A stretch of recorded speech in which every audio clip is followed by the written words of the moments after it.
मुनि विश्वामित्र की कहानी एक क्षत्रिय राजा कौशिक के ब्रह्मर्षि बनने की महागाथा है, जो उनकी अटूट तपस्या, अहंकार पर विजय और आध्यात्मिक शक्ति की सर्वोच्चता को दर्शाती है।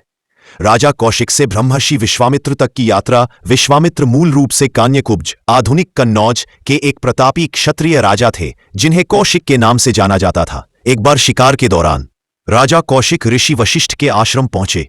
वशिष्ठ ने अपनी चमत्कारी कामधेनु गाय की मदद से राजा और उनकी पूरी सेना का भव्य सत्कार किया। इस गाय की दिव्य शक्तियों को देखकर कौशिक के मन में लालच आ गया और उन्होंने वशिष्ठ से कामधेनु गाय मांगी। वशिष्ठ ने मना कर दिया, जिससे क्रुद्ध होकर कौशिक ने बलपूर्वक गाय को छीनने का प्रयास किया। वशिष्ठ और कौशिक की सेनाओं के बीच भयंकर युद्ध हुआ। वशिष्ठ ने केवल अपनी आध्यात्मिक शक्ति का उपयोग करके राजा कौशिक की विशाल सेना को हरा दिया। इस घटना ने कौशिक का अहंकार तोड़ दिया और उन्हें यह एहसास कराया कि भौतिक शक्ति से कहीं अधिक शक्तिशाली आध्यात्मिक शक्ति होती है। इसके बाद उन्होंने अपना राजपाट त्याग दिया और तपस्या करने का संकल्प लिया। कठोर तपस्या और परीक्षाएं। ब्रह्मर्षि बनने के अपने लक्ष्य को प्राप्त करने के लिए विश्वामित्र ने अत्यंत कठोर तपस्या की, जिसमें उन्हें कई परीक्षाओं और प्रलोभनों का सामना करना पड़ा। विश्वामित्र की तपस्या से भयभीत होकर देवराज इंद्र ने स्वर्ग की सबसे सुंदर अप्सरा मेनका को उनकी तपस्या भंग करने के लिए भेजा।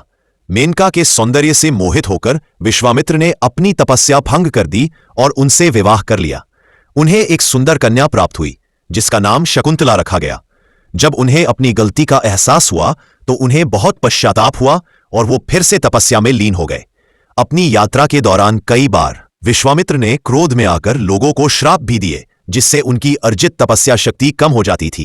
अंततः उन्होंने अपनी भावनाओं, विशेषकर क्रोध पर विजय प्राप्त की। उन्होंने राजा त्रिशंकु को सशरीर स्वर्ग भेजने के लिए अपनी तपस्या शक्ति का उपयोग किया।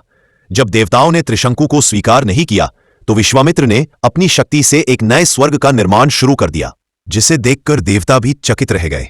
कई वर्षों की निरंतर और अटूट तपस्या के बाद ऋषि वशिष्ठ ने अंततः उन्हें ब्रह्मर्षि, सर्वोच्च ऋषि की उपाधि से सम्मानित किया, जिससे उनकी यात्रा पूरी हुई।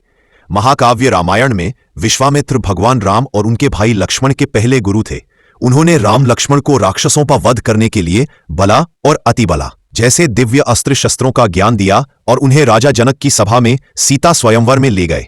माना जाता है कि ऋग्वेद के तीसरे मंडल के अधिकांश भाग और पवित्र गायत्री मंत्र की रचना महर्षि विश्वामित्र ने ही की थी।